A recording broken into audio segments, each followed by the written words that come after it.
పరిశుద్ధుడవైన మా తండ్రి, మహోన్నతుడవైన మా దేవ, మహిమ కలిగినటువంటి మా రాజా, మీ పాద సన్నిధిలో చేరి మీ ప్రియ కుమారుడు మా రక్షకుడైన యేసుక్రీస్తు నామమున మీకు స్తోత్రమును చెల్లిస్తూ ఉంటున్నాం. ఓ ప్రభువా, ఇంతవరకు ఈ పరిచర్యలో మీరు మాకు సహాయపడుతూ వచ్చిన విధానము కొరకే మీకు స్తోత్రములు. మా మధ్యలో ఉంచబడిన ప్రభు బలను బట్టి మిమ్మల్ని స్తుతిస్తూ ఉంటున్నాం. ఆరాధనలో భాగంగా ప్రభు బలను సమీపించక మునుపు మీ వాక్యము ద్వారా మాతో మీరు మాట్లాడుతున్నామని మీకు మనవి చేస్తూ ఉంటున్నాం. నిలబడుతున్న మీ దాసుని మీరు కరుణించండి. అయోగ్యుడను నిష్ప్రయోజకుడన్నాయన మీ సన్నిధి నిలిచి పరిచర్య చేయటకు ఏమాత్రము అర్హత లేనివాడును ప్రభువా, మీరు నన్ను కరుణించండి. మీ కలవరి శిలువ రక్తము చేత మీరు నన్ను కడిగి పవిత్రపరచండి. మీ ఆత్మపూర్ణిగా చేసి మీరు అభిషేకించి వాడుకొనండి. నీవు పలుకరుసిన దాన్ని నీకు బోధించదనని మీరు సెలవిచ్చిన మాటను మీరు నా పక్షంగా నెరవేర్చండి. ప్రభువా, మీ పరలోకపు సింహాసనము నుండి మీ మెల్లనైన మధురమైన స్వరాన్ని మాకు వినిపించండి. మీ వాక్యము ద్వారా మేమెంతో ఆదరించబడ్డానికి, ధైర్యపరచబడ్డానికి, బలపరచబడ్డానికి, క్షేమాభివృద్ధిని పొందడానికి మీ కృపను అనుగ్రహించండి. ఓ ప్రభువా, వాక్యం యొక్క వెలుగులో మాలో ఉన్న లోపాలు మేము గ్రహించి సరిచేసుకోవడానికి, అలాగే నాయన ఓ ప్రభువా, యోగ్యంగా బలలో పాలుపొంపులు పొందడానికి మీ కృపను దయచేయండి. మీ ప్రజల వాక్యం మీదని మనసుంచి శ్రద్ధతో వాక్యాన్ని విని మేలు పొందుటకు సహాయపడుతురండి. సమాధానకర్తయగు దేవుడు సాతాను మీ కాలకం శీఘ్రంగా చితకుదొక్కించునని మీ వాక్యం రాయబడిన మాట ప్రకారము దేవ శత్రుకార్యాలన్నింటినీ మీరు లయపరచండి. ప్రతి విధమైన ఆటంకాన్ని దూరపరచండి. ఆటంకకరమైన పరిస్థితులన్నింటినీ మీ చేతులకు అప్పగించుకుంటుండగా మీరే కృప చూపించి కార్యం చేయనాయన. అయ్యా, మా ప్రార్థనలు మీరు అంగీకరించమని మీ కృప కలిగిన హస్తములకు అప్పగించుకుంటూ మీ కలవరి శిలువ రక్త ప్రోక్షణ కిందికి మమ్మల్ని తెచ్చుకుంటూ మిమ్మల్ని స్తుతిస్తూ ఘనపరుస్తూ యేసుక్రీస్తు ప్రభు నామమున ప్రార్థించి స్తుతించి వేడుకొనుచున్నాం తండ్రి, ఆమేన్. లూకాసు వార్త 5వ అధ్యాయము 1-2 వచనాలు. జనసమూహము దేవుని వాక్యం వినుచు ఆయన మీద పడుచుండగా ఆయన గెన్నెసరేతు సరస్సు తీరమున నిలిచి ఆ సరస్సు తీరమునున్న 2 దోణెలను చూచెను. జాలరులు వాటిలోని దిగి తమ వలలు కడుగుచుండిరి. ఈ వచనాల్లో యేసు ప్రభువారు నిలిచినట్లుగా మనము గమనిస్తూ ఉంటున్నాం. యేసు ప్రభుని గురించి నిలిచి అనే మాట వ్రాయబడి ఉంది. ఈ సమయంలో యేసు ప్రభువారు నిలిచిన కొన్ని సందర్భాలను మనం చూద్దాం. పరిశుద్ధ గ్రంథములో యేసు ప్రభుని గురించి నిలిచెను అనే మాట కొన్ని చోట్ల వ్రాయబడుతూ వచ్చింది. ఈ సమయంలో యేసు ప్రభువారు నిలిచిన 5 సందర్భాలను మనము చూద్దాం. మొదటిగా లూకాసు వార్త 5వ అధ్యాయము 1వ వచనములో యేసు ప్రభువారు నిలిచినట్లుగా మనము గమనిస్తూ ఉంటున్నాం. యేసు ప్రభువారు ఎక్కడ నిలిచినట్లుగా ఈ వచనములో రాయబడి ఉంది? గెన్నెసరేతు సరస్సు తీరమున నిలుస్తూ వచ్చాడు. ప్రియులారా, ఇక్కడ యేసు ప్రభువారు నిలిచి చేసిన కార్యం ఏంటి అని చెప్పి మనము గమనించినట్లయితే మనము ఈ అధ్యాయంలో గమనిస్తూ ఉంటున్నాం. పేతురుతో కూడా ఉన్నవారు రాత్రంతా ప్రయాసపడుతూ వచ్చారు చేపలు పడ్డానికి. వారికి ఏమీ దొరకలేదు.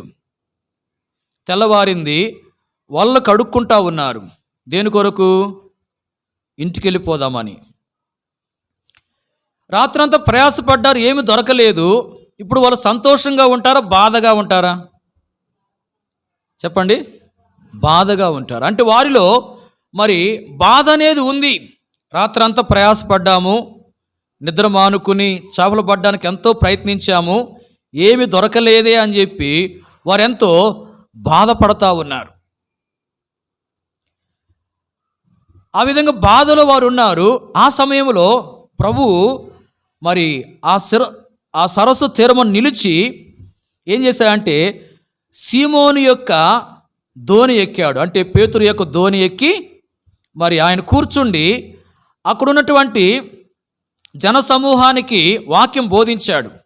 దోణి ఎక్కి కూర్చుండి దాని నుండి కొంచెం త్రోయమని చెప్పి ఆ దోణిలో కూర్చుని అక్కడున్నటువంటి జనసమూహానికి వాక్యం బోధించాడు. బోధించడం అయిపోయిన తర్వాత పేతురుతో ప్రభు ఏం చెప్పాడంటే వల వేయడానికి మరి దోణిని లోతుకు నడిపించి చేపలు పడ్డానికి వల వేయమని చెప్తా వచ్చాడు. ఏం చెప్పాడు? దోణిని లోతుకి నడిపించి చేపలు పడ్డానికి వల వేయమని చెప్తా వచ్చాడు. అప్పుడు పేతురు ఏమన్నా అంటే, ఏలినవాడా, రాత్రంతా మేము ప్రయాసపడ్డాము, మాకేమీ దొరకలేదు, అయినను నీ మాట చొప్పున వల వేతునని చెప్పి వల వేస్తా వచ్చాడు. దోణిను లోతుకు నడిపించి చేపలు పడ్డానికి వల వేస్తా వచ్చాడు. మరి విస్తారముగా చేపలు వలలోనికి వచ్చేసినాయి. 2 దోణిలు మునుగునట్లుగా నింపిరి అని చెప్పి వాక్యం రాయబడింది. ఎప్పుడైతే ఈ అద్భుతమని జరుగుతూ వచ్చిందో ఇప్పుడు పేతురుతో ఉన్నవారు ఎంతో ఆనందిస్తూ వచ్చారు, ఎంతో సంతోషపడతా వచ్చారు. చూడండి, ఇక్కడ మరి ఆ అద్భుతం జరగక మునుపు వాళ్ళు ఎలా ఉన్నారు? బాధగా ఉన్నారు. ప్రభు అద్భుతం చేసిన తర్వాత బాధ తొలగిపోయింది, వారెంతో సంతోషముతో నింపబడతా వచ్చారు. అంటే ఇక్కడ యేసు ప్రభు వారు సరస్సు తీరమున నిలిచి చేసిన కార్యం ఏంటంటే బాధలో ఉన్న వారి యొక్క బాధను తొలగించి వారికి సంతోషాన్ని కలగజేస్తూ వచ్చాడు. గమనించండి, యేసు ప్రభు వారు సరస్సు తీరమున నిలిచి ఎవరైతే బాధపడతా ఉన్నారో బాధపడుతున్న వారి యొక్క బాధను తొలగించినటువంటి వాడుగా ఉన్నాడు. ప్రియులారా, వారి జీవితంలో బాధ తొలగిపోయి సంతోషం కలుగుతూ వచ్చింది. ఎప్పుడు అంటే గమనించండి, ప్రాముఖ్యంగా అక్కడ పేతురు ప్రభు యొక్క మాటకు లోబడినప్పుడు. ప్రభువు ఆ ఆశ్చర్య కార్యాన్ని ఎప్పుడు చేశాడంటే, అంటే విస్తారంగా చేపలు వలలోనికి వచ్చినట్లుగా ప్రభు ఎప్పుడు చేశాడంటే పేతురు ప్రభు యొక్క మాటకు లోబడినప్పుడు. గమనించండి, ప్రభువు మరి ఆ సరస్సు తీరమున నిలిచి పేతురు జీవితంలో అలాగే అతనితో పాటు ఉన్నటువంటి వారి జీవితాల్లో ఉన్న బాధను ఆయన తొలగించి వారికి ఎంతో సంతోషాన్ని ఇచ్చాడు. ఎప్పుడు అంటే పేతురు ప్రభు యొక్క మాటకు విధేయత చూపినప్పుడు. ప్రియులారా, మన జీవితంలో కూడా కొన్నిసార్లు మరి మనకు ఎదురవుతూ ఉన్న పరిస్థితులను బట్టి మనం కూడా బాధపడే వారంగా ఉంటాం. మనకు ఎదురవుతున్నటువంటి పరిస్థితులను బట్టి మనము కూడా ఎంతో మరి బాధపడే వారంగా ఉంటాం. మరి ఆ బాధ తొలగిపోయి మనకు సంతోషము కలగాలంటే మనము కూడా పేతురు వలె ఏం చేయాలి? ప్రభు మాటకు లోబడాలి. ప్రభు యొక్క మాటకు మనము విధేయత చూపించాలి. పిల్లలు, మనము ప్రభు మాటకు లోబడుతున్నామా? ప్రభు తన వాక్యం ద్వారా మనకు కొన్ని హెచ్చరికలు చేస్తూ ఉంటూ ఉన్నాడు. మనము ఆ హెచ్చరికలకు విధేయత చూపిస్తూ ఉన్నామా? పరిశీలన చేసుకోవాలి. పిల్లలు గమనించండి, పరిశుద్ధ గ్రంథములో మరి ప్రభువునకు విధేయత చూపించినటువంటి వారు మరి అనేకులు ఉన్నారు. మరి ఇక్కడ పేతురు యొక్క విధేయతను గురించి మనం చూస్తే, పేతురు ఎలాంటి పరిస్థితుల్లో ప్రభు యొక్క మాటకు లోబడతా వచ్చాడు? ఎలాంటి పరిస్థితుల్లో? బాధలో తాను ఉన్నప్పుడు ప్రభు ఏం చెప్పాడు? దోణిని లోతుకు నడిపించి చేపలు పడ్డానికి వలవేయమని చెప్పాడు. అప్పుడు పేతురు ఏం చేశాడు? ప్రభు చెప్పినట్లు చేశాడు. అంటే బాధలో పేతురు ఉన్నాడు, బాధలో ఉండి కూడా ప్రభువు చెప్పిన మాటకు లోబడ్డాడు. ప్రియులారా, మన జీవితంలో కొన్నిసార్లు బాధలు వస్తాయి. బాధలు వచ్చినా కూడా ఆ బాధల్లో ప్రభు మాటకు లోబడాలి. అలాగే వాక్యములో లూకాసు వార్త 17వ అధ్యాయములో మనము గమనించినట్లయితే అక్కడ 11వ వచనము నుండి మనం పరిశీలన చేస్తే 10 మంది కుష్ఠరోగుల గురించి మనము గమనించవచ్చు. ఎంతమంది కుష్ఠరోగులు? 10 మంది. వీళ్ళు కుష్ఠరోగంతో ఉన్నారు. మరి ప్రభు ఆ మార్గాన్ని వెళ్తున్నప్పుడు వాళ్ళు ఏం చేశారంటే ఆయనకు ఎదురుగా వచ్చి దూరమున నిలిచి యేసు ప్రభు మమ్మల్ని కరుణించమని కేకలేస్తూ వచ్చారు. ప్రభు వారిని చూసి ఏమన్నా అంటే, మీరు వెళ్ళి మిమ్మల్ని యాజకులకు కనపరుచుకోండి అని చెప్పి వారితో చెప్పాడు. వాళ్ళు ఏం చేశారంటే ప్రభు మాటకు లోబడి వెళుతూ ఉన్నారు. వెళుతూ ఉండగా వాళ్ళు ఏమైనారంటే శుద్ధులైనారు. చూడండి, ఇక్కడ వారు కుష్ఠరోగముతో ఉన్నారు. కుష్ఠరోగంతో బాధపడుతున్నటువంటి వారికి ప్రభు చెప్పిన మాట ఏంటంటే, మీరు వెళ్ళి యాజకునికి మీ దేహములను కనపరుచుకోండి అని చెప్పాడు. వాళ్ళు ఏం చేశారంటే ఆ వ్యాధిలో ప్రభు యొక్క మాటకు లోబడి బయలుదేరి వెళుతూ వచ్చారు. వారు వెళ్ళుచుండగా ఏమైందంటే స్వస్థత అనేది కలుగుతూ వచ్చింది. గమనించండి, ఇక్కడ రోగములో ఉండి వాళ్ళు ఏం చేస్తూ వచ్చారంటే ప్రభు యొక్క మాటకు లోబడ్డారు. గమనించండి, వ్యాధిలో కూడా ప్రభు మాటకు లోబడిన వారు ఉన్నట్లు మనము చూస్తూ ఉంటున్నాం. దాని ద్వారా వారి జీవితంలో మరి మేలు పొందుతూ వచ్చారు. అలాగే మరి రాజుల మొదటి గ్రంథములో 17వ అధ్యాయంలో మొదటి నుంచి కొన్ని వచనాలు మనం చూస్తే అక్కడ ఏలియాను గురించి రాయబడి ఉంది. ప్రియులారా, ఏలియా ప్రభువునకు ఏ విధంగా ఇదే చూయిస్తూ వచ్చాడంటే, మరి ఆ సమయంలో దేశంలో కరువు ఉన్నట్లుగా మనం గమనించవచ్చు. దేశంలో ఏముంది? కరువు ఉంది. ఆ కరువులో దేవుడు ఏలియాకి ఏం చెప్పాడంటే, కెరీతు వాగు దగ్గరికి వెళ్ళి అక్కడ దాగి ఉండు అని చెప్పాడు. చెప్పినప్పుడు ఆ కరువులో ఏలియా ఏం చేశాడంటే మరి దేవుని యొక్క మాటకు లోబడి ఆ కెరీతు వాగు దగ్గరికి వెళ్ళి అక్కడ దాగి ఉన్నాడు. అప్పుడు ప్రభు ఏం చేశాడంటే కాకుల ద్వారా అతనికి ఆహారం పంపించి అతన్ని కరువులో పోషిస్తూ వచ్చాడు. చూడండి, కరువులో ఎక్కడికి వెళ్ళమన్నాడు? కెరీతు వాగు దగ్గరికి వెళ్ళమన్నాడు. ఏదో ధనవంతుని యొక్క ఇంటికి వెళ్ళు, ఆ ధనవంతుని ద్వారా నిన్ను పోషిస్తానని చెప్పలా. ఎక్కడికి వెళ్ళమన్నాడంటే కెరీతు వాగు దగ్గరికి పోమని చెప్పాడు. ప్రియులారా, ఏమాత్రం ఎదురాడక ఏలి ఏం చేశాడంటే లోబడి వెళ్ళాడు. అద్భుతంగా కాకుల ద్వారా తాను ఏం చేయబడ్డా అంటే కరువు కాలంలో పోషించబడతా వచ్చాడు. అంటే కరువులో ఏలియా ప్రభు యొక్క మాటకు లోబడతా వచ్చాడు కాబట్టి అతని జీవితంలో మరి అద్భుతంగా దేవుడు అతను పోషిస్తూ వచ్చాడు. చూడండి, పేతురు బాధలో ప్రభు యొక్క మాటకు లోబడ్డాడు.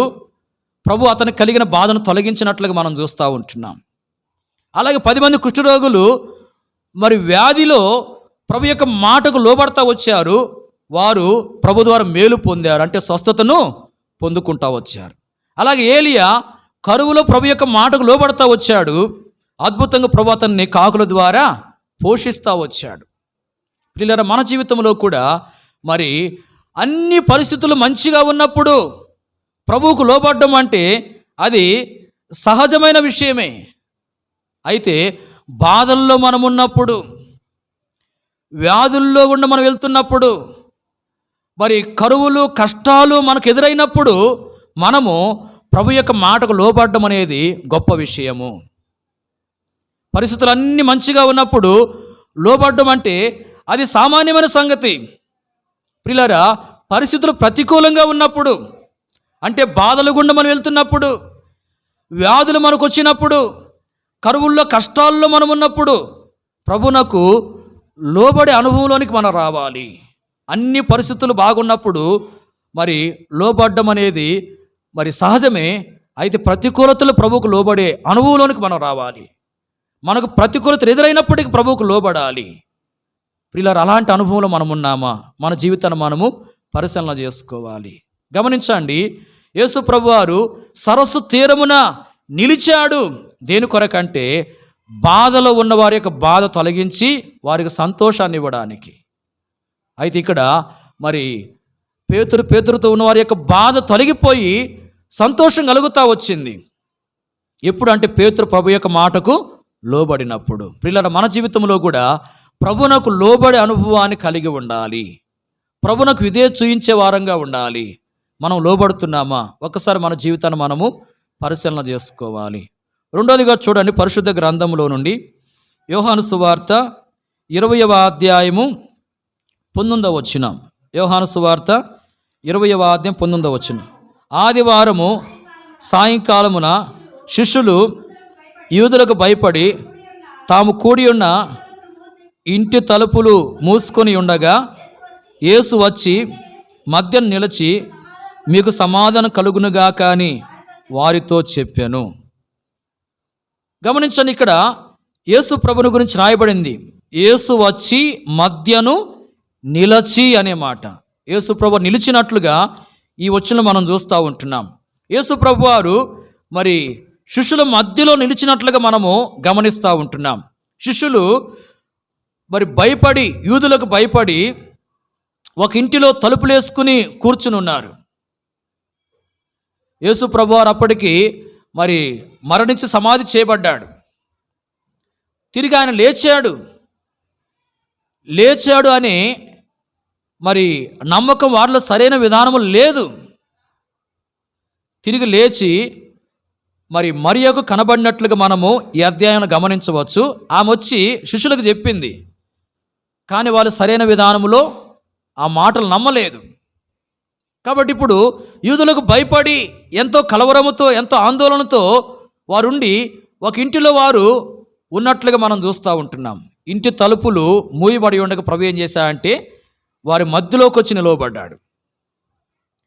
ఇలా నిలవబడి ప్రభు ఏమంటున్నాడంటే మీకు సమాధానము కలుగునుగాక అంటా ఉన్నాడు. ఏమంటున్నాడు? మీకు సమాధానం కలుగునుగాక అంటా ఉన్నాడు. అంటే ప్రభువు మరి నిలిచి వారిని సమాధానంతో నింపుతున్నట్లుగా మనము గమనిస్తూ ఉంటున్నాం. వారికి సమాధానం ఇస్తున్నట్లుగా మనం చూస్తూ ఉంటున్నాం. అంటే ప్రభు ఎందుకు అక్కడ నిలవబడ్డాడంటే, వారి మధ్యలో ఎందుకు నిలవబడ్డాడంటే వారికి సమాధానాన్ని ఇవ్వడానికి. వాళ్ళెంతో భయముతో ఉన్నారు, ఎంతో కలవరంతో ఉన్నారు, ఎంతో దిగులు పడేవారుగా ఉన్నారు, ఎంతో ఆందోళనతో ఉన్నారు.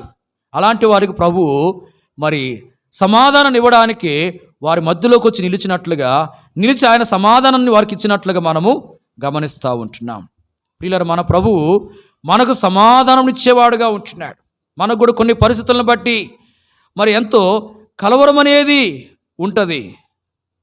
కొన్ని పరిస్థితులు మనకు ఎదురైనప్పుడు మనం కూడా ఎంతో భయపడేవారంగా ఉంటాం, మనం కూడా ఎంతో దిగులు చెందేవారంగా ఉంటాం. అలాంటి పరిస్థితులు మన ప్రభువు మనకెంతో సమాధానం ఇచ్చేవాడుగా ఉంటూ ఉన్నాడు. అయితే సమాధానం అనేది ఎట్లా మనం పొందుకోగలమంటే వాక్యంలో రాయబడింది. లూకాసు వార్తలో 2వ అధ్యాయం 14వ వచనంలో సర్వోన్నతమైన స్థలముల్లో దేవునికి మహిమయు ఆయనకి ఇష్టలైన మనుషులకు భూమి మీద సమాధానమును కలుగునుగాక అని చెప్పి రాయబడి ఉంది. ఎవరికి సమాధానం కలుగుతుంది? దేవునికి ఇష్టలైనటువంటి వారికి సమాధానం. కాబట్టి మన జీవితంలో సమాధానం పొందుకోవాలంటే, శాంతిని, నెమ్మదిని మనం పొందుకోవాలంటే దేవునికి ఇష్టలంగా మనం జీవించాలి. ఎలా జీవించాలి? దేవునికి ఇష్టలంగా మనం జీవించాలి. ప్రియులారా, మన ఇష్టాన్ని మనం ప్రక్కన పెట్టేసి, గమనించండి, మన ఇష్టాన్ని మనము పక్కన పెట్టి ప్రభు యొక్క ఇష్టమేంటో మనం గుర్తించి ప్రభు యొక్క ఇష్టాన్ని నెరవేర్చే వారంగా ఉండాలి. మనకిష్టమైనట్లుగా మనం నడుచుకుంటే, మనకిష్టమైనట్లుగా మనం ప్రవర్తిస్తే మనము సమాధానం పొందుకోలేము, శాంతిని పొందుకోలేము. ప్రియులారా, మన వ్యక్తిగత జీవితంలో, కుటుంబంలో సమాధానం ఉండాలంటే, శాంతి ఉండాలంటే మనము మన ఇష్టాన్ని పక్కన పెట్టేసి ప్రభు యొక్క ఇష్టాన్ని నెరవేర్చే వారంగా ఉండాలి. పరిశుద్ధ గ్రంథములో మరి 2 కుష్ఠరోగులు సమాధానం పొందుకున్నట్లుగా మనము గమనించవచ్చు.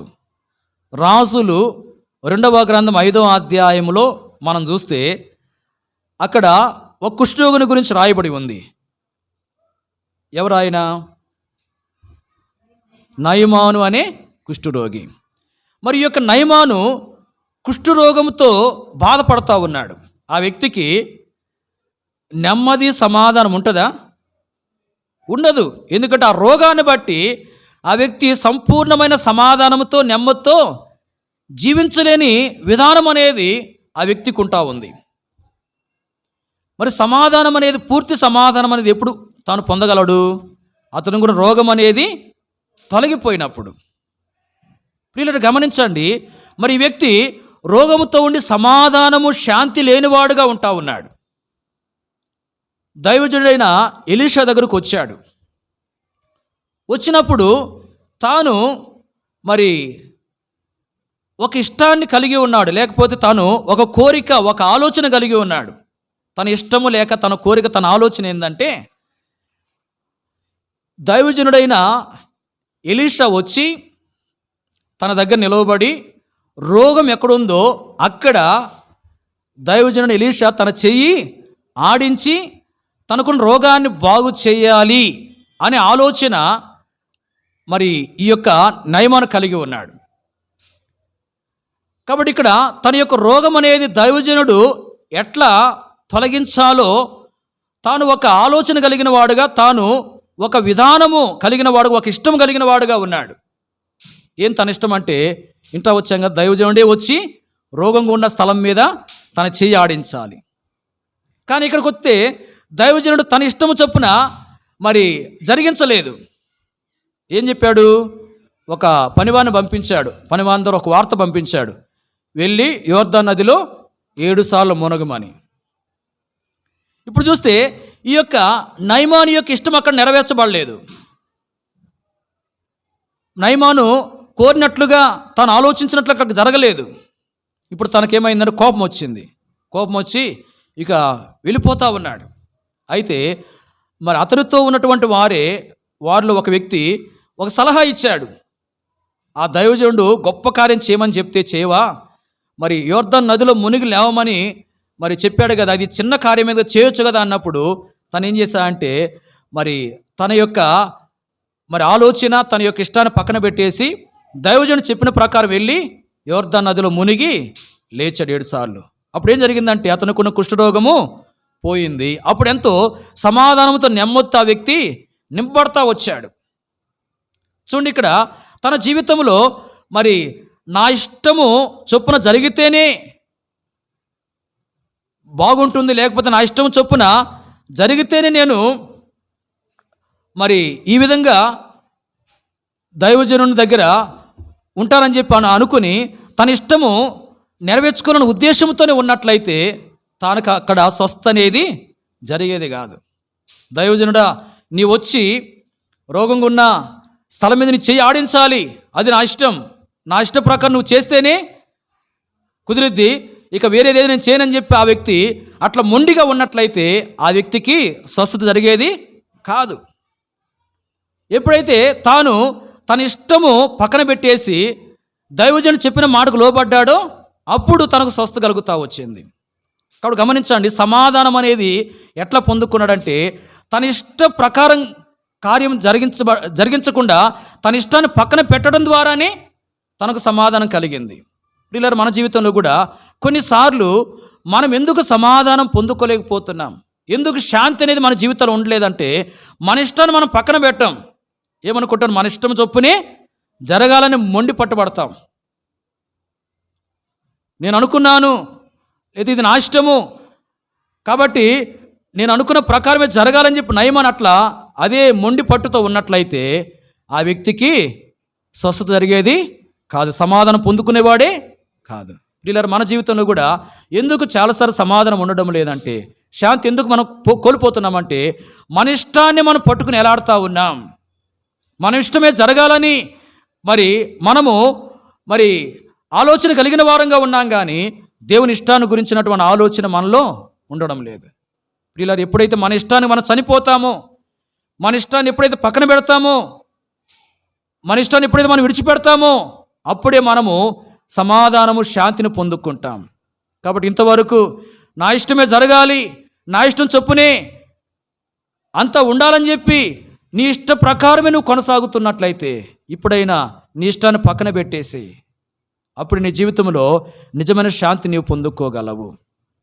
అలాగే ఇంకొక కుష్ఠరోగిని గురించి మనం చూస్తే మత్తయి సువార్త 8వ అధ్యాయం మొదటి నుంచి కొన్ని వచనాలు మనం గమనించినట్లయితే అక్కడ ఒక కుష్ఠరోగిని గురించి రాయబడింది. ఆ కుష్ఠరోగి ప్రభు దగ్గరకు వచ్చి ఏమంటున్నాడు? ప్రభువా, నీకు ఇష్టమైతే నన్ను శుద్ధినిగా చేయమంటా ఉన్నాడు. ఈ వ్యక్తి చూడండి, ప్రభు నీకు ఇష్టమైతేనే నన్ను శుద్ధినిగా చేయంటా ఉన్నాడు. అంటే ప్రభు యొక్క ఇష్టాన్ని నెరవేర్చడానికి పూర్తిగా తను అప్పగించుకున్నాడు. ప్రభు నీకు ఇష్టమైతేనే శుద్ధినిగా చేయి, నీ ఇష్టం కాకపోతే ఇట్లానే నేను రోగిగానే ఉంటానంటున్నాడు. ప్రభు ఏమన్నా అంటే, నాకు ఇష్టమే, నీవు శుద్ధుడు కమ్మన్నాడు. ఆ వ్యక్తి స్వస్థ పొందుతూ వచ్చాడు. రోగంతో ఉన్నప్పుడు ఆ వ్యక్తికి కూడా కొంత అసమాధానం ఉంది, పూర్తి సమాధానం, శాంతి లేదు. ఎప్పుడు పూర్తి సమాధానం, శాంతి పొందుకున్నాడంటే ఆ రోగము నుంచి విడిపించబడ్డ తర్వాత. కాబట్టి ఈ వ్యక్తి మరి ప్రభు యొక్క ఇష్టాన్ని నెరవేర్చిన వ్యక్తిగా ఉన్నాడు. ప్రభు యొక్క ఇష్టము చొప్పున చేయడానికి తను తాను అప్పగించుకున్నాడు. కాబట్టి ఆ వ్యక్తి జీవితంలో ప్రభు స్వస్థతనిచ్చి ఆ వ్యక్తికి ఎంతో సమాధానం ఇచ్చాడు. నయమాను విషయం ఏం చూస్తున్నామంటే, నయమాను మరి స్వస్థతను పొంది సమాధానమును కలిగిన వాడికి ఎప్పుడు చేయబడ్డా అంటే తన ఇష్టాన్ని పక్కన పెట్టినప్పుడు. అలాగే ఇక్కడ మరి ఈ కుష్ఠరోగుని గురించి మత్తయి సువార్త 8వ అధ్యాయంలో ఉన్న కుష్ఠరోగుని గురించి ఈ వ్యక్తి మరి రోగం నుంచి విడిపించబడి నిజమైన సమాధానం ఎప్పుడు పొందుకున్నాడంటే ఈ వ్యక్తి ప్రభు యొక్క ఇష్టాన్ని నెరవేర్చే అనుభవంలో ఉన్నప్పుడు, ప్రభు యొక్క ఇష్టాన్ని నెరవేర్చడానికి తను అప్పగించుకున్నప్పుడు. ప్రియులారా, మన జీవితంలో కూడా ప్రభు ద్వారా పూర్తి సమాధానం, శాంతిని మనం పొందుకోవాలంటే మనము మన ఇష్టాన్ని పక్కన పెట్టేసి ప్రభు యొక్క ఇష్టం ఏందో మనం గ్రహించి ప్రభు యొక్క ఇష్టాన్ని నెరవేర్చే వారంగా ఉండాలి. ఆయనకి ఇష్టమైన మనుషులకు భూమి మీద ఏం కలుగుతుంది? సమాధానం కలుగుతుంది. ప్రియులారా, మనము ఇంతవరకు మన ఇష్టాన్ని నెరవేర్చుకుంటున్నామేమో, ప్రభు యొక్క ఇష్టాన్ని గురించిన ఆలోచన లేకుండా కొనసాగుతూ ఉన్నామేమో మనం పరిశీలన చేసుకుని మరి ఇకనైనా మన ఇష్టాన్ని పక్కన పెట్టేసి ప్రభు యొక్క ఇష్టాన్ని నెరవేర్చే వారంగా ఉండేదాని కొరకే మనం సిద్ధపరచబడాలి. అప్పుడే ప్రభు ద్వారా పూర్తిగా సమాధానమును పొందుకోగలము. ప్రియులారా, ప్రభు శిష్యుల మధ్యలో నిలిచాడు. దేని కొరకంటే భయముతో ఉన్న వారికి సమాధానాన్ని ఇవ్వడానికి. ప్రియులారా, మన ప్రభు మనకు సమాధానం ఇచ్చేవాడు, శాంతిని ఇచ్చేవాడు. శాంతిని మనం పొందుకోవాలంటే ప్రభువునకు ఇష్టమైనట్లుగా ఈ లోకములో జీవించాలి. మూడోదిగా చూడండి, పరిశుద్ధ గ్రంథంలో నుండి లూకాసు వార్త 4వ అధ్యాయము 39వ వచనం. లూకాసు వార్త 4:39. ఆయన ఆమె చెంతను నిలువబడి జ్వరమును గద్దింపగానే అది ఆమెను విడిచెను. వెంటనే ఆమె లేచి వారికి ఉపచారం చేయసాగాను. ఈ వచనములో యేసు ప్రభువారు నిలువబడినట్లుగా మనం చూస్తున్నాం. పేతురు అత్త చెంత యేసు ప్రభువారు నిలబడతా వచ్చాడు. నిలబడి ఏం చేశాడు? ఆమె జ్వరంతో బాధపడతా ఉంది. జ్వరాన్ని గద్దించాడు. గద్దించినప్పుడు అది ఆమెను విడిచిపోయిను. మరి ఆమె లేచి ఏం చేస్తూ వచ్చింది? వారికి ఉపచారం చేస్తూ వచ్చింది.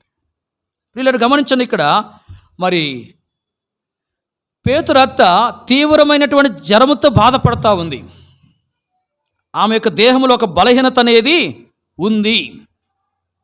ఈ బలహీనతను బట్టి ఆమె తన ఇంటికి వచ్చిన ప్రభువునకు పరిచర్య చేయలేకపోతా ఉంది.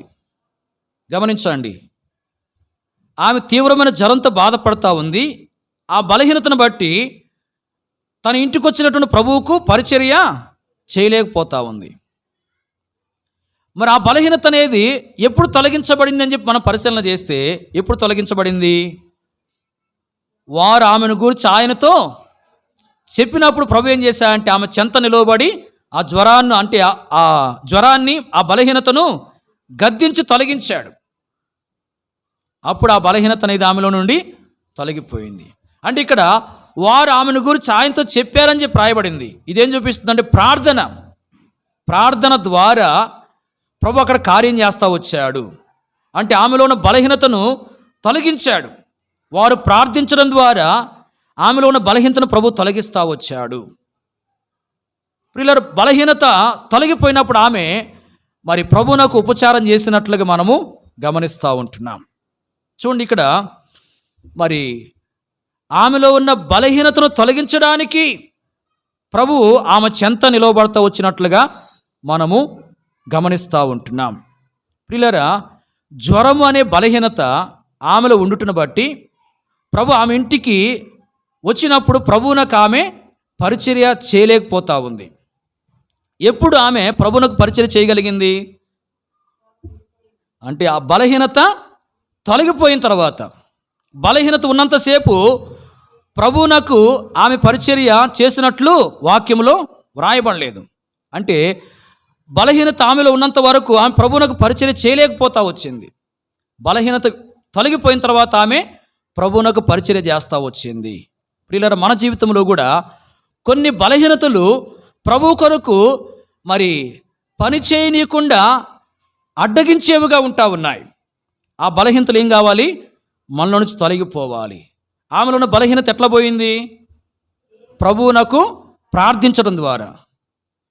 కాబట్టి మనలో ఉన్న బలహీనతలు అంటే ప్రభు యొక్క పని చేయనీయకుండా అడ్డగించే బలహీనతలు మనలో ఉంటా ఉన్నాయి. ఈ బలహీనతలు మనలో నుంచి ఎట్లా పోతాయంటే ప్రార్థన ద్వారా పోతాయి. ఏంది మనలో ఉండే బలహీనతలు? కొంతమందిలో సోమర్తనం అనే బలహీనత ఉంటుంది. ఏ తనము? సోమర్తనం. మరి వాళ్ళు సోమరులుగా ఉంటారు. ఆ సోమర్తనం అనే బలహీనతను బట్టి వారు ప్రభువు కొరకు ఏ పరిచర్య చేయలేరు, ప్రార్థన చేయలేరు, ప్రభుని ఆరాధించలేరు, స్తుతించలేరు, ఇతరులకు సువార్త ప్రకటించలేరు, ఇంకేదైనా మందిరంలో పనున్నా కూడా ఆ పనులు కూడా చేయలేరు. సోమర్తనం అనే బలహీనత వాళ్ళు ఉండటం బట్టి వారు ప్రభువు కొరకు పని చేయలేని స్థితిలో వాళ్ళు కొనసాగుతూ ఉంటారు. మరి ఆ బలహీనత ఎట్లా పోతుంది? ప్రభువా, సోమర్తనం అనే బలహీనత నాలో ఉంది, ఈ బలహీనతను బట్టి నేను నీ పని చేయలేకపోతా ఉన్నానయ్యా, ఈ బలహీనత తొలగించని చెప్పి ప్రభుని అడిగితే ప్రభు ఏం చేస్తాడు? ఆ బలహీనతను తొలగించేస్తాడు. కొంతమందిలో నిర్లక్ష్యం అనే బలహీనత ఉంటుంది. దేవుని కార్యాల విషయంలో నిర్లక్ష్యంగా ఉంటారు వాళ్ళు. ఆ నిర్లక్ష్యమైన బలహీనత ఉండటం బట్టి వాళ్ళు ప్రభు కొరకు పని చేయలేని స్థితిలో కొనసాగుతూ ఉంటారు. ఆ బలహీనత ఎట్లా పోతుంది? ప్రభువునకు ప్రార్థన చేయటం ద్వారా, ప్రభువా, నాలో నిర్లక్ష్యం అనే బలహీనత ఉంది, ఈ బలహీనతను బట్టి నేను మరి నీ పని చేయలేకపోతా ఉన్నాను, ఈ బలహీనత తొలగించు ప్రభువా అని ప్రభువుని అడగాలి. కొంతమందిలో మరి ఎక్కువగా ఫోన్లు చూసే బలహీనత ఉంటుంది. ఏం చూస్తూ ఉంటారు? ఎక్కువగా ఫోన్లు చూస్తూ ఉంటారు. ఆ ఫోన్లు చూస్తూ మరి ఇక దేవుని కొరకు ఏ పని చేయరు, వాళ్ళు ప్రార్థన చేయరు, ప్రభువుని మరి ఆరాధించరు, లేకపోతే ప్రభు యొక్క మందిరంలో ఏదైనా పరిచర్య ఉన్నా కూడా మరి చేయడానికి అంతకు ముందుకు రారు. ప్రియులారా, ఈ విధంగా కొంతమందిలో ఫోన్లు ఎక్కువ చూసే బలహీనతను బట్టి ప్రభువు కొరకు పనిచేయని స్థితిలోనికి వాళ్ళు వెళ్ళిపోతారు. ఆ బలహీనత తొలగిపోవాలన్నా కూడా ఏం చేయాలా? ప్రభువా, మరి ఫోన్ ఎక్కువ చూసి యొక్క బలహీనత నాలో ఉంది, దీన్ని బట్టి నేను నీ కొరకు పని చేయలేకపోతా ఉన్నాను, దీన్ని బట్టి నేను నీ కొరకు ప్రయాసపడలేకపోతున్నాను, ఈ బలహీనతను తొలగించు ప్రభు అని ప్రభుని అడిగితే ప్రభువే తొలగిస్తారు. ఇలాంటి బలహీనతలు మనలో అనేకలు ఉంటా ఉన్నాయి. ప్రియులారా, ఈ బలహీనతలు ఏం చేస్తున్నాయంటే ప్రభు యొక్క పని చేయనీయకుండా మనల్ని ఆపేవిగా, అడ్డగించేవిగా ఉంటున్నాయి. ఈ బలహీనత నుంచి మనం విడిపించబడాలంటే, ఈ బలహీనతలు మన నుంచి తొలగిపోవాలంటే మనం ప్రార్థన చేయాలి. పేతురు అతడి కొరకు మరి వాళ్ళు ప్రార్థన చేశారు కాబట్టి ప్రియులారా, ఆమె మరి బలహీనత నుంచి విడిపించబడతా వచ్చింది. ప్రభువే బలహీనత నుంచి విడిపించాడు. విడిపించబడ్డ తర్వాత ఆమె ప్రభు కొరకు పనిచేస్తూ వచ్చింది. ప్రియులారా, మనలో ఏ బలహీనతలు ఉంటున్నాయో, ఏ లోపాలు ఉంటున్నాయో, ఏ పాపం ఉంటుందో మనము గ్రహించి, ప్రభువా, ఈ యొక్క బలహీనతను బట్టి, ఈ లోపాన్ని బట్టి, ఈ పాపాన్ని బట్టే నేను నీ పని చేయలేకపోతున్నాను, నేను నీ కొరకు ప్రయాసపడలేకపోతున్నాను, నన్ను క్షమించయ్యా, ఈ యొక్క పాపము నుంచి, ఈ యొక్క బలహీనత నుంచి, ఈ లోపం నుంచి నన్ను విడిపించు ప్రభు అని ప్రభుని అడిగితే ప్రభు విడిపిస్తాడు. ఆయన కొరకు పనిచేసే వారికి మనల్ని సిద్ధపరుస్తాడు. ఆయన కొరకు మనం పనిచేసే వారంగా ఉంటే మన జీవితంలో మరి బహుమానం ప్రభు ద్వారా పొందుకునే వారంగా ఉంటాము. ప్రియులారా, ఆమె చెంత ప్రభు నిలవబడ్డాడు. దేని కొరకంటే మరి ఆమెకు నష్టాన్ని కలిగిస్తున్న బలహీనతను ఆమె నుంచి తొలగించడానికి.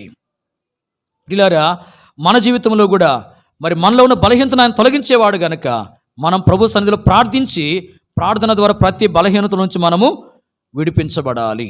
4వదిగా చూడండి, పరిశుద్ధ గ్రంథంలో నుండి తిమోతికి రాసిన 2వ పత్రిక 4వ అధ్యాయం. తిమోతికి రాసిన 2వ పత్రిక 4వ అధ్యాయము 17వ వచనం. అయితే నా ద్వారా సువార్త పూర్ణముగా ప్రకటింపబడి నిమిత్తమును అన్ని జనులందరినూ దాని విన్నిమిత్తమును ప్రభువు నా ప్రక్కన నిలిచి నన్ను బలపరిచిన గనుక నేను సింహము నోటు నుండి తప్పింపబడి తిని. ఈ వచనములో ప్రభుని గురించి రాయబడింది నిలిచి అనే మాట. ప్రభువు నా ప్రక్క నిలిచి నన్ను బలపరిచిననే మాటని ఇక్కడ మనం గమనిస్తూ ఉంటున్నాం. ప్రియులారా, పౌలు ప్రక్కన ప్రభువు నిలవబడ్డాడు. ఎక్కడ? పౌలు ప్రక్కన ప్రభువు నిలవబడ్డాడు. దేని కొరకు? అతన్ని బలపరచడానికి. గమనించండి, అతన్ని బలపరచడానికి ప్రభువు అతని ప్రక్కన నిలవబడ్డట్లుగా మనము గమనిస్తూ ఉంటున్నాం. ప్రియులారా, ఈ యొక్క సందర్భాన్ని మనం పరిశీలన చేసినట్లయితే పౌలు సువార్త ప్రకటించేవాడుగా ఉన్నాడు. ఏం ప్రకటిస్తున్నాడు? సువార్త ప్రకటిస్తున్నాడు. అంటే ప్రభు కొరకు పనిచేసేవాడుగా ఉన్నాడు. పౌలు ద్వారా సువార్త ప్రకటించబడుతుంది. అయితే పౌలు ద్వారా పూర్ణముగా సువార్త ప్రకటించబడాలి. ఎట్లా ప్రకటించబడాలి? పూర్ణముగా. అంటే ఎంత సువార్త అయితే పౌలు ద్వారా ప్రకటించబడాలో అంత సువార్త ప్రకటించబడాలి. ప్రకటించబడాలంటే ఆ వ్యక్తికి ఏమవసరము? బలం అవసరము. కాబట్టి ఆ బలాన్ని ప్రభు ఇవ్వడానికి ప్రభు అతని ప్రక్కన నిలిచి అతన్ని ఏం చేస్తూ వచ్చాడు? బలపరుస్తూ వచ్చాడు. గనక ఆ బలాన్ని పొందుకుని మరి ఆ వ్యక్తి పూర్ణముగా సువార్త ప్రకటిస్తూ వచ్చాడు. ప్రియులారా, మరి ఈ బలం అనేది ఎట్లా ఒక వ్యక్తి కలుగుతుంది అంటే గమనించండి. నెహెమ్యా గ్రంథములో 8వ అధ్యాయం 10వ వచనం రాయబడింది, యెహోవా యందు మీరు ఆనందించుట వలన బలమొందుదురు అని. ఎట్లా బలం వస్తుంది? యెహోవా యందు ఆనందించుట వలన. పౌలు జీవితాన్ని మనం చూస్తే పౌలు ప్రభువులు ఆనందించే వ్యక్తిగా ఉన్నాడా, లేకపోతే పాపములు ఆనందించే వ్యక్తిగా ఉన్నాడా? ప్రభువులు ఆనందించే వ్యక్తిగా ఉన్నాడు. కాబట్టి ప్రభువులు ఆనందించే వ్యక్తిగా ఉన్నాడు కాబట్టి ప్రభువు అతని ప్రక్కన నిలిచి అతను ఏం చేస్తూ వచ్చాడు?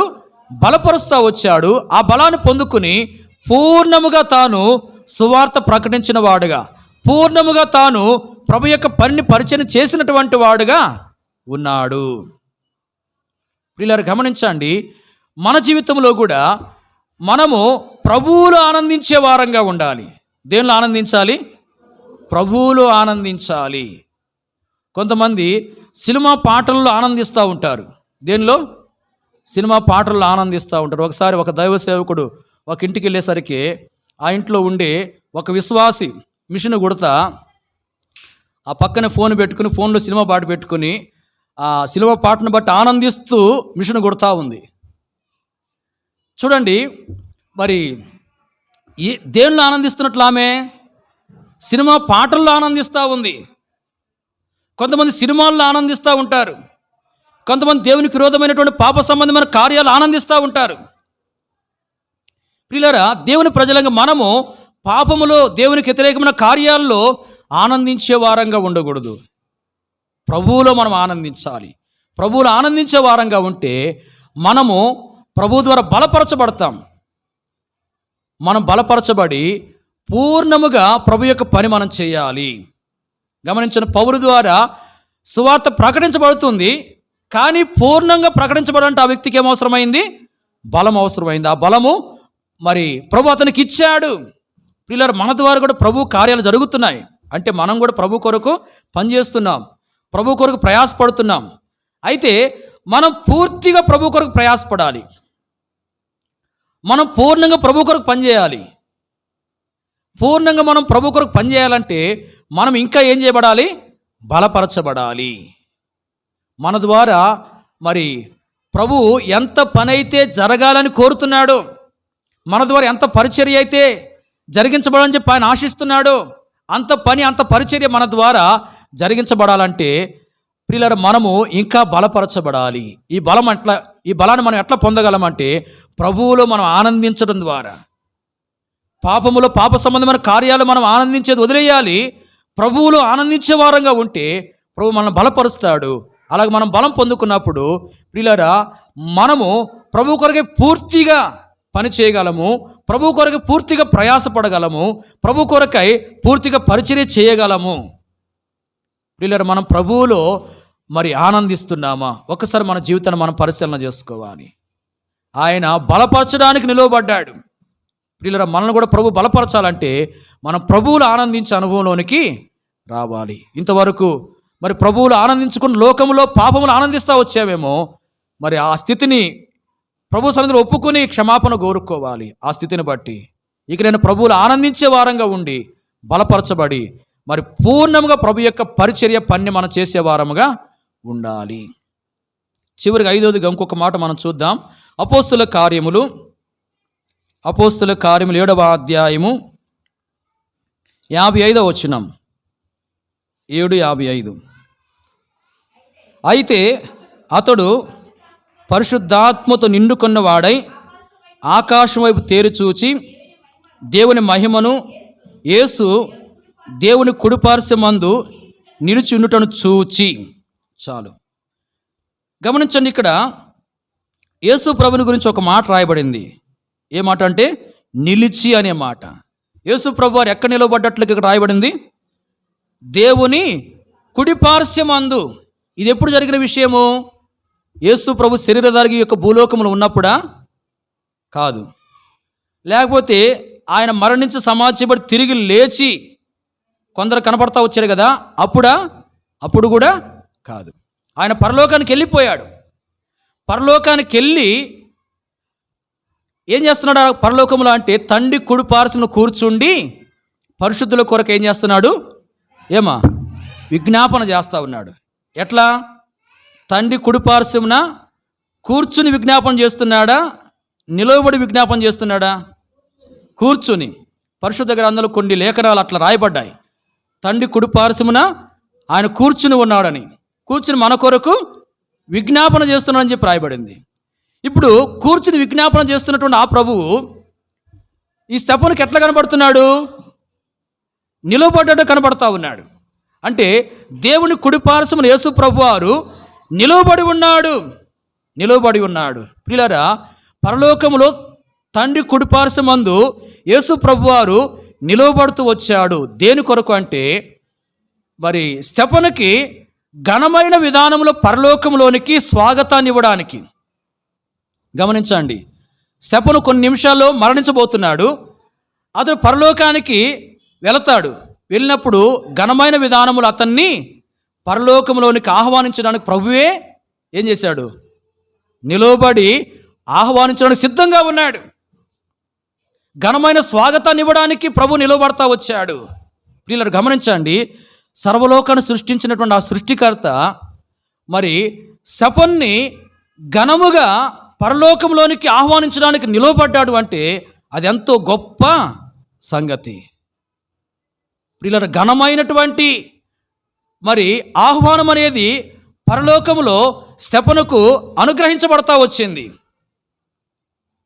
ఘనమైనటువంటి స్వాగతాన్ని ఇవ్వడానికే ప్రభు తండ్రి కుడిపార్శ్వన కూర్చున్నవాడు లేచి నిలవబడ్డాడు. లేచి నిలబడి స్తెఫనుకి ఏమిచ్చాడు? ఘనమైన రీతిలో పరలోకంలోనికి ఆహ్వానాన్ని ఇచ్చినవాడుగా ఉన్నాడు. ప్రియులారా, మన జీవితంలో కూడా మరి పరలోకంలో మనము ఏదో సామాన్యమైన విధానంలో ప్రవేశించాలనేది ఆయన ఉద్దేశం కాదు. మనకు కూడా పరలోకంలో ఎలాంటి స్వాగతం ఉండాలి చెప్పండి? ఘనమైన విధానంలో మనం కూడా పరలోకంలోనికి మరి ప్రవేశించాలి.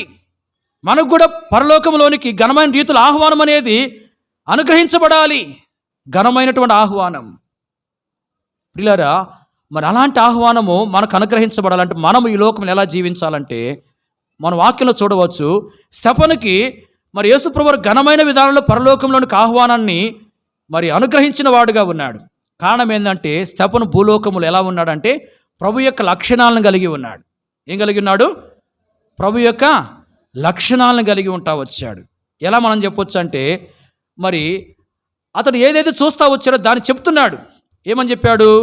ఆ తర్వాత వచ్చిన ఆకాశం తెరవబట్టయు మనుష్య కుమారుడు దేవుని కుడిపార్శ్వమందు నిలిచి ఉంటయు చూస్తున్నానని చెప్పానని చెప్పి రాయబడింది. ఏమైతే చూస్తున్నాడో దాన్ని చెప్తా వచ్చాడు. మరి తాను చెప్తున్న ఈ మాటలు నిజమా అబద్ధమా చెప్పండి? నిజమే. అంటే యథార్థం చెప్తున్నాడు. మన దేవుడు, మన ప్రభు ఎలాంటి వాడు? యథార్థపరుడు. ఇప్పుడు స్తెఫను ఎలాంటి వాడు? యథార్థపరుడు. అంటే ప్రభువులో యథార్థత ఉంది, స్తెఫనులో కూడా ఏముంది? యథార్థత ఉంది. అలాగే మనము మరి 60వ వచనం మనం చూస్తే స్తెఫను మోకాల్లోని ప్రభువా వారి మీద ఈ పాపం మోపొద్దని గొప్ప శబ్దంతో పలుకుతా వచ్చాడు. అప్పటికి రాళ్ళతో స్తెఫను కొట్టారు. ఇక కొన్ని క్షణాల్లో చనిపోతాడు. ఇక మరి అప్పుడు మోకాళ్ళుని ఏం చేస్తున్నాడంటే దేవునికి ప్రార్థన చేస్తున్న, ప్రభువా వారి మీద ఈ పాపము మోపొద్దు అని. అంటే ఇప్పుడు వారందరినీ స్తెఫను క్షమించాడా లేదా?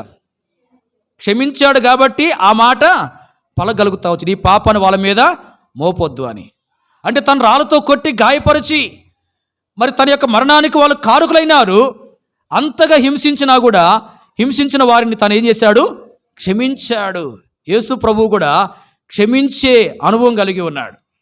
యేసు ప్రభువులో క్షమాపణ అనే అనుభవం ఉంది, క్షమించే గుణం ఉంది. స్తెఫనులో కూడా ఏముంది? క్షమించే గుణం ఉంది. ప్రియులారా, గమనించండి, యేసు ప్రభు సిలువలో వేలాడుతూ ఏమైతే పలికాడో, తండ్రి వీరేమి చేయించున్నారు, వీరు ఎరుగరు, వీరిని క్షమించని తండ్రికి ప్రార్థించాడు. అదేవిధంగా స్తెఫను ప్రార్థించినట్టుగా మనం చూస్తున్నాం. అంటే స్తెఫను పలుకు కూడా మరి ప్రభు పలుకులాగానే ఉంది. ప్రభు పలికినట్లే స్తెఫను పలుకుతా వచ్చాడు. ప్రభువులో ఉన్న యథార్థత స్తెఫనులో ఉంది. ప్రభువులో ఉన్న క్షమించే గుణం స్తెఫనులో ఉంది. ప్రభు పలికిన విధంగానే స్తెఫను పలికిన వాడుగా ఉన్నాడు. ఇలాగున స్తెఫనులో ప్రభు యొక్క లక్షణాలు కనపడతా ఉన్నాయి. ప్రభుని పోలి నడుచుకుంటా వచ్చాడు.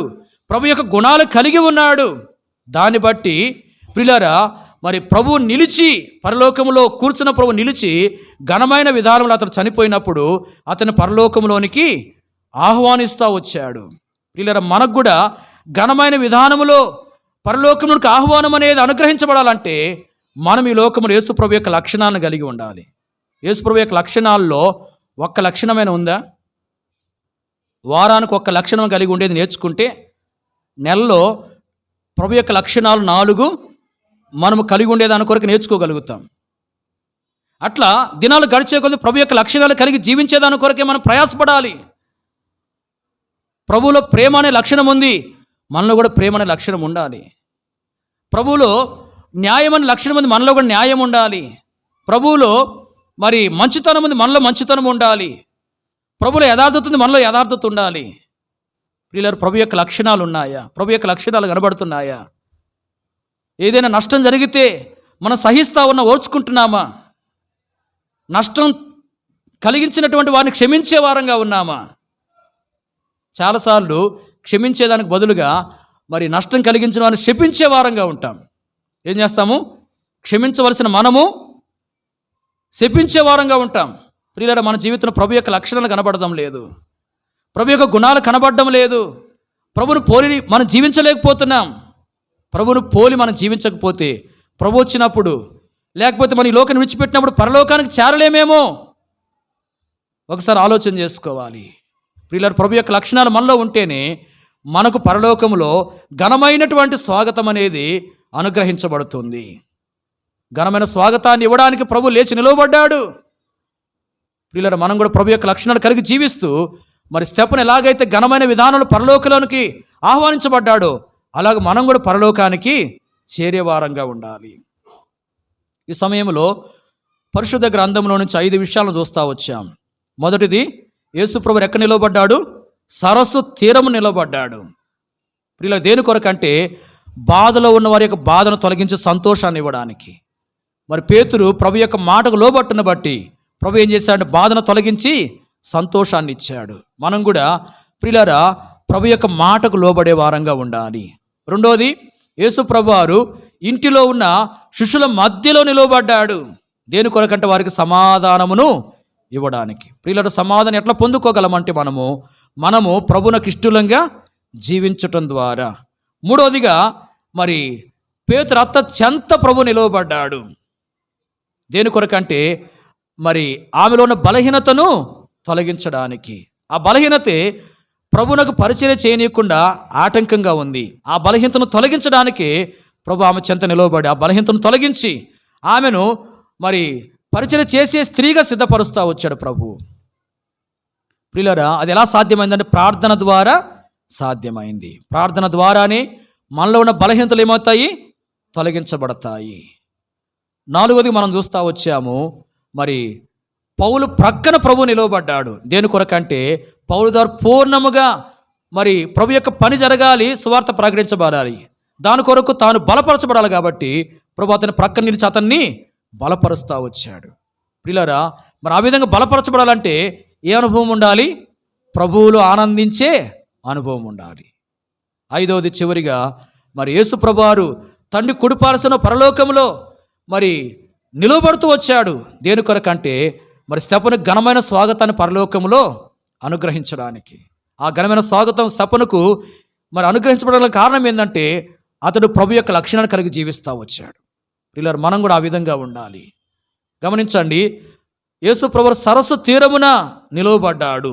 ఇక్కడ మనకు ఇవ్వబడుతున్న హెచ్చరిక ఏంటంటే మనం ప్రభు మాటకు లోబడాలి. రెండవది, యేసు ప్రభువు శిష్యుల మధ్యలో నిలవబడ్డాడు. ఇక్కడ మనకు ఇవ్వబడుతున్న హెచ్చరిక ఏంటంటే మనము దేవునికి ఇష్టంగా ఉండాలి. మూడవదిగా, యేసు ప్రభువారు మరి పేతురు అత్త చెంత నిలవబడ్డాడు. ఇక్కడ మనకు ఇవ్వబడుతున్న హెచ్చరిక ఏంటంటే ప్రార్థించే వారంగా మనం ఉండాలి. 4వది, పౌలు ప్రక్కన ప్రభు నిలవబడ్డాడు. ఇక్కడ మనకు ఇవ్వబడుతున్న హెచ్చరిక ఏంటంటే ప్రభువులో మనం ఆనందించాలి.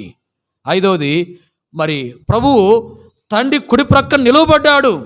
ఇక్కడ మనకు ఇవ్వబడుతున్న హెచ్చరిక ఏంటంటే మనము ప్రభు యొక్క లక్షణాలను కలిగి జీవించాలి. ఈ విధంగా మనం ఉన్నామా? ప్రభు మాటకు లోబడే వారంగా, ప్రభునకు ఇష్టలంగా, అలాగే ప్రభునకు ప్రార్థించే వారంగా, ప్రభువులు ఆనందించే వారంగా, ప్రభు యొక్క లక్షణాలు కలిగినటువంటి వారంగా మనం ఉన్నామా? ఒకసారి మన జీవితాన్ని మనం పరిశీలన చేసుకుందాం. ఈ విషయాలు ఎక్కడ మనం తప్పిపోతున్నామో మనము గ్రహించి మరి తప్పిపోతున్న ప్రతి సందర్భం విషయమై క్షమాపణ కోరుకుని సరి చేసుకుని యోగ్యంగా ప్రభు యొక్క బలలో మనము పాలు పంపులు పొందాలి. ప్రభు ఆ రీతిగా మనకు సహాయం చేయునుగాక.